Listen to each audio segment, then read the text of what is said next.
Assalamualaikum warahmatullahi wabarakatuh. Perkenalkan, nama saya Raffi Kariman Beatik. Pada kali ini saya akan menjelaskan apa itu tentang firewall filter. Filter yang akan dibahas adalah konsep chain, konsep if chain, dan strategi, contoh kasus, firewall lock, dan blokir akses pada waktu tertentu. Konsep chain. Chain dalam firewall filter adalah jalur atau jalan yang dilewati oleh paket data. Bayangkan chain sebagai pemeriksaan yang menentukan kemana paket tersebut akan pergi dan apa yang harus dilakukan terhadapnya. Terdapat 3 chain default. 1. Input, memblokir paket data menuju router, contoh blokir ping dari laptop. Kedua, ada output, memblokir paket yang bersumber dari router, contoh blokir ping dari router ke Facebook. 3. Forward, memblokir paket yang melewati router, contoh blokir akses ke YouTube dari laptop. Kemudian ada konsep if-then. Konsep if-then adalah aturan logika di mana router akan mengecek kondisi paket data if dan langsung mengeksekusi tindakan tertentu then. Ketika kondisi tersebut terpenuhi, fungsinya logika if-then berfungsi sebagai instruksi otomatis untuk menyaring paket data. Penerapan strateginya berfungsi untuk menentukan keseimbangan antara keamanan ketat atau keamanan akses dalam jaringan. Ada 2 strategi yang biasa digunakan, yaitu accept view, drop any, berfungsi menutup semua akses kecuali yang diizinkan untuk keamanan maksimal. Kedua, ada drop view, accept any, berfungsi mengizinkan semua akses kecuali yang dilarang untuk kenyamanan pengguna. Kemudian di sini ada contoh kasus. Kasus pertama, hanya satu VPC yang bisa ping ke router, sisanya tidak. Pakai strateginya accept view, drop any. Kita akan coba memblokir 2, 3, 4 VPC 2, 3, 4, 5 dan yang hanya bisa ngeping itu hanya VPC satunya saja. Pertama kita ke Winbox, lalu ke IP, lalu firewall, di filter rules, kita pencet new. Nah, di tab general, chainnya kita pilih yang input. Untuk source address-nya kita pilih yang si VPC satunya. Ini VPC satunya, IP-nya 44254. 1.9.2.4.4.254. Kemudian di protokolnya kita pilih yang ICMP. Terus kemudian di tab action kita pilih yang actionnya yang accept. Apply. Oke. Kemudian kita akan bikin satunya lagi buat yang ngeblokir sisanya. Dan new. Di general ini masih input. Terus beres nggak usah, misalkan kita mau ngeblok sisanya. Terus protokolnya ICMP. Actionnya drop. Terus apply. Oke. Kita akan coba ping ke si router. Si router IP-nya itu 1837. Ping 492 168 1837.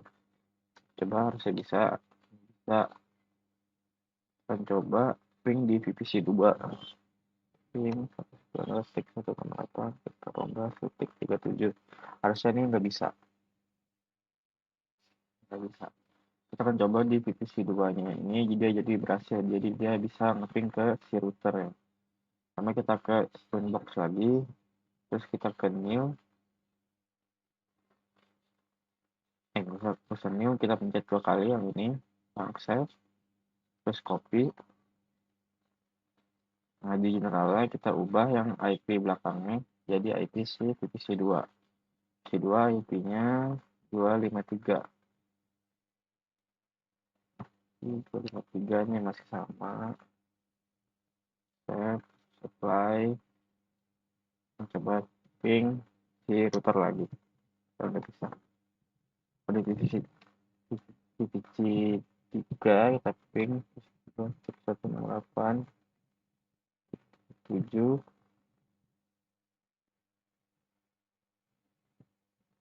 8 18 7. Nah, saya dia nggak bisa. Dia nggak bisa ya. Selanjutnya ada contoh kasus kedua, hanya beberapa VPC yang bisa ping ke server, sisanya tidak. Pakai strateginya Xavio untuk ini. Akan coba yang sebelumnya kita akan bikin dulu servernya dulu. Pinet lab, node, VPC, dan namanya kita ganti server, ikonnya juga, lalu deskripsinya kita ganti ke server, kita save, in, lalu disambungin.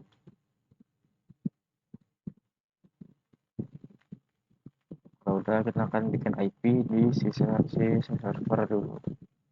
Ke IP addresses new, coba 92.168 tik 8 1 thread 3 5 oke, lalu kita pilih ke servernya, klik 2 kali,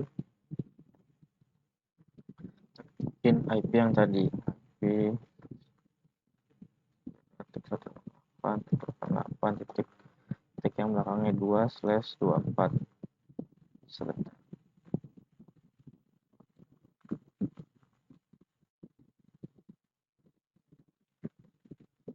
Tadi sepertinya ini kurang slash 4 baik. Oke, kita ketikin 192.168 segitunya 92.168.8.1 enter.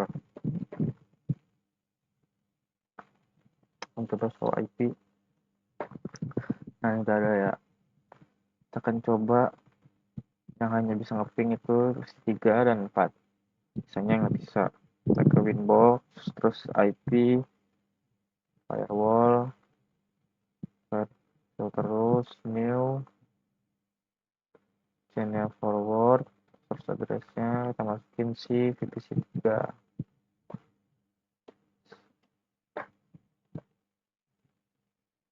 Format 254 92 tik 8 tik 4 tik 25 252. Host address-nya kita masukin IP servernya 8.2, protokolnya ICMP,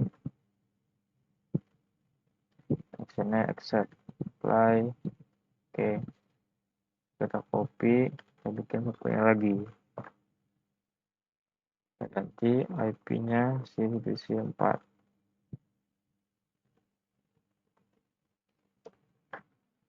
51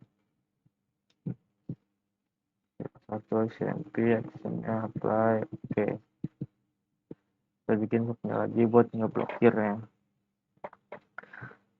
Si forward ini nggak usah, masukin servernya,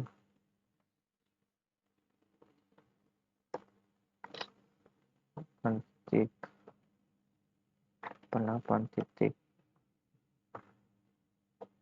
2, protokolnya CMP lagi, terus actionnya drop, akan apply. Oke, kita coba ini, kita ping si router.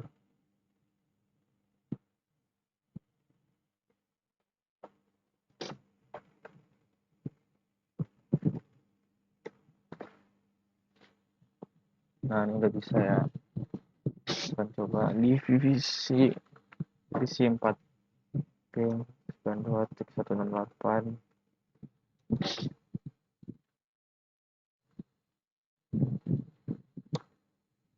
ping 192.168.88.2. Nah, berhasil. Kita akan coba di divisi 2 ping 192.168.58.2. Harusnya dia nggak bisa.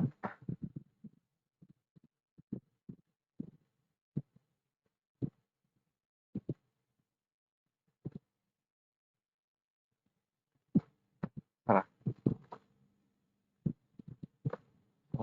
Ping 192.168.88.2.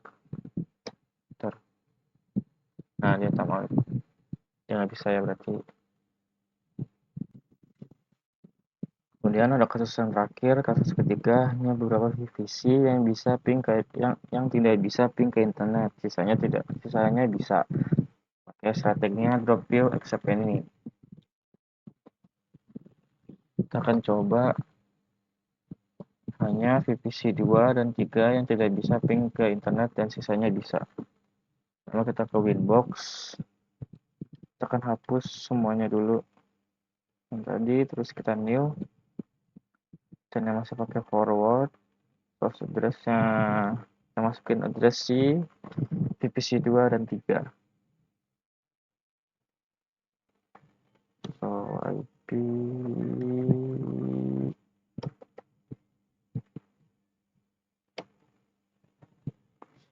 IP 253 sama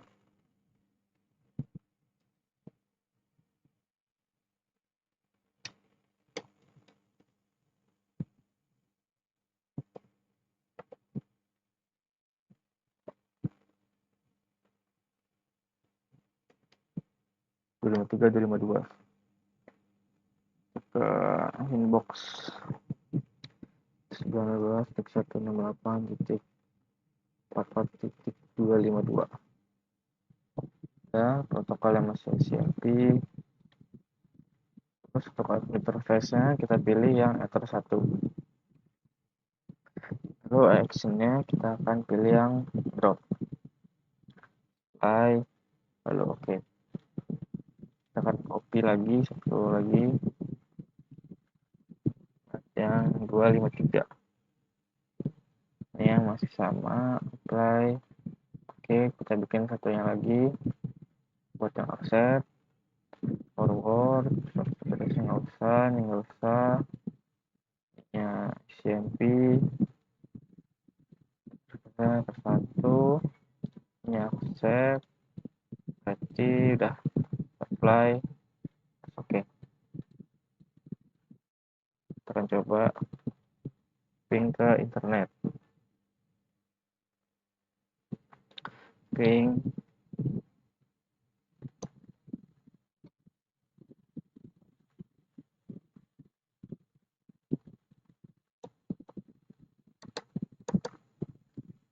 saat ini agak error.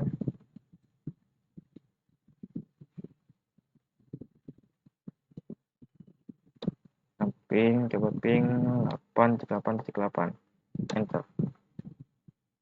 Nah, dia nggak bisa ya. Divisi 3 kita akan coba ping 8.8.8.8, enter. Dia nggak bisa juga. Lalu ada firewall log. Firewall log adalah catatan aktivitas yang mencatat rincian paket data, seperti IP asal, tujuan, dan waktu, yang melewati atau diproses oleh aturan firewall. Fungsi singkat, monitoring, melihat siapa saja yang mengakses jaringan secara real-time, troubleshooting, melacak penyebab koneksi gagal atau error pada pengaturan. Lalu ada audit keamanan, mendeteksi adanya percobaan serangan atau aktivitas mencurigakan dari luar. Tim kritik, kamu bisa mengaktifkan log dengan mencentang opsi log pada bagian di sebuah rule, sehingga setiap paket yang terkena aturan tersebut akan muncul di menu log. Kemudian materi yang terakhir, blokir akses pada jam tertentu. Pengaturan waktu pada router board mikrotik dibutuhkan untuk dapat melakukan sinkronisasi waktu terhadap perangkat dalam satu jaringan, dan juga berguna untuk mengimplementasikan rule-rule yang menggunakan parameter waktu. Istilah lain dari NTP itu adalah SMTP. Mode operasi NTP. Pertama ada client mode, kedua ada server mode, ketiga ada peer mode, keempat ada broadcast dan multicast. Mungkin sekian yang dapat saya sampaikan, kurang lebihnya mohon maaf. Wassalamualaikum warahmatullahi wabarakatuh.